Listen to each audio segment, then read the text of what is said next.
आज हम पढ़ेंगे मैथमेटिक्स के एक बुनियादी नियम जिसका नाम है एसोसिएटिव लॉ।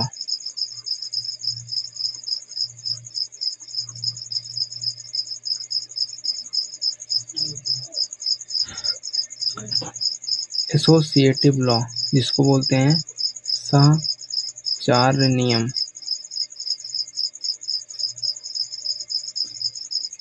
यह नियम कहता है कि जैसे a प्लस बी प्लस सी है, पहले b और c को हम सॉल्व करेंगे, फिर हम a को सॉल्व करेंगे, या फिर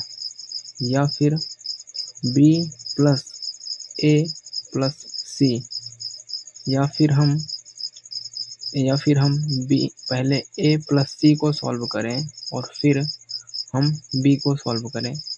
ये नियम कहता है कि हम ग्रुप को बदल दें तब भी जो उत्तर आता है वो नहीं बदलेगा, ठीक है।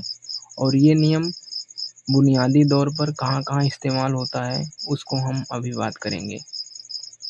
ये नियम बुनियादी तौर पर प्लस जिसको बोलते हैं ऐड और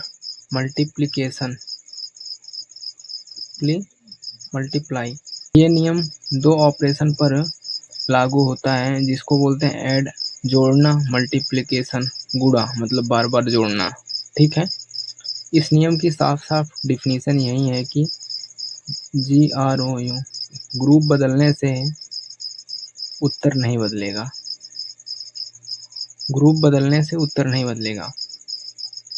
ऑर्डर नहीं बदलना है भाई, ध्यान से समझना, यहाँ मैं ग्रुप बदलने को बोल रहा हूँ। ऑर्डर बदलने को हम कम्पिटिटिव लॉ बोलते हैं, ठीक है। क्रम विनिमय नियम जिसकी मैं वीडियो बना चुका हूँ पहले ही।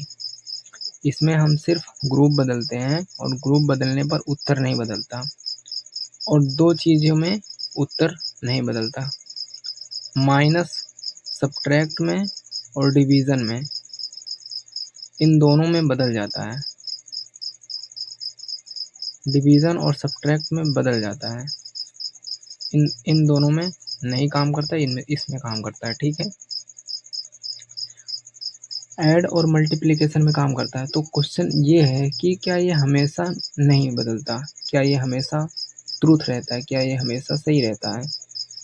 तो इसका जवाब है नहीं भाई, ये हमेशा ट्रूथ नहीं रहता है। भले ही हम ऐड और मल्टीप्लिकेशन की बात कर रहे हैं, अगर जैसे जो मतलब यहाँ कम्पिटिटिव लॉ भी काम करेगा। कैसे देखो, अगर जो वेरिएबल है भले ही हम उसको मतलब उसका ग्रुप बदल रहे हैं, पर आखिरकार उसका ऑर्डर भी बदल जा रहा है ना। तो कम्पिटिटिव लॉ क्या कहता है कि वेरिएबल की कंडीशन क्या है, उसकी मतलब कॉन्टेक्स्ट क्या है, उसका संदर्भ क्या है, वो डायनेमिक है या फिर स्टैटिक है, वो बदल रहा है मतलब डायनेमिक है, वो बदल रहा है या फिर स्टैटिक है। अगर जैसे a प्लस बी प्लस सी अगर ये स्टैटिक है तो ऐड और मल्टीप्लिकेशन में ये नियम नहीं बदलता है, ठीक है। अगर ये डायनेमिक है तो भले ही बुनियादी तौर पर ऐड और मल्टीप्लिकेशन ही किया जाए, सहचार्य नियम वहाँ पर फेल हो जाता है, ठीक है। तो मैं आज यही बताना चाहता था कि एसोसिएटिव लॉ क्या है, और ये क्वेश्चन ये भी है, इसकी ज़रूरत क्यों पड़ी। ऐसा क्वेश्चन उठ सकता है ना कि इसकी ज़रूरत क्यों पड़ी, इसको डिस्कवर कौन किया।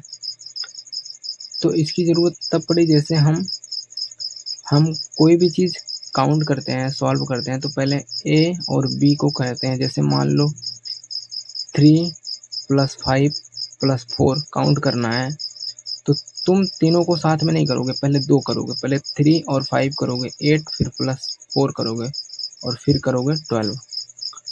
तो जैसे ही तुमने 3 वेरिएबल या 3 से 4 कोई भी हो, जब आप काउंट करना शुरू करते हैं तो 2 वेरिएबल उठाते हैं, a + b और फिर c फिर d।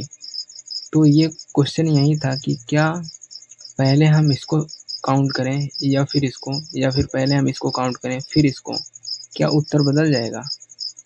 तो जवाब आया ऐड और मल्टीप्लिकेशन में बेसिक लेवल पर नहीं बदलेगा, ठीक है। तो चलते हैं, फिर मिलेंगे नेक्स्ट वीडियो में। तब तक सीखते रहना, और कोई प्रॉब्लम हो, कुछ ना समझ आया हो तो कमेंट में लिख देना। और वीडियो देखने के लिए धन्यवाद। Thank you.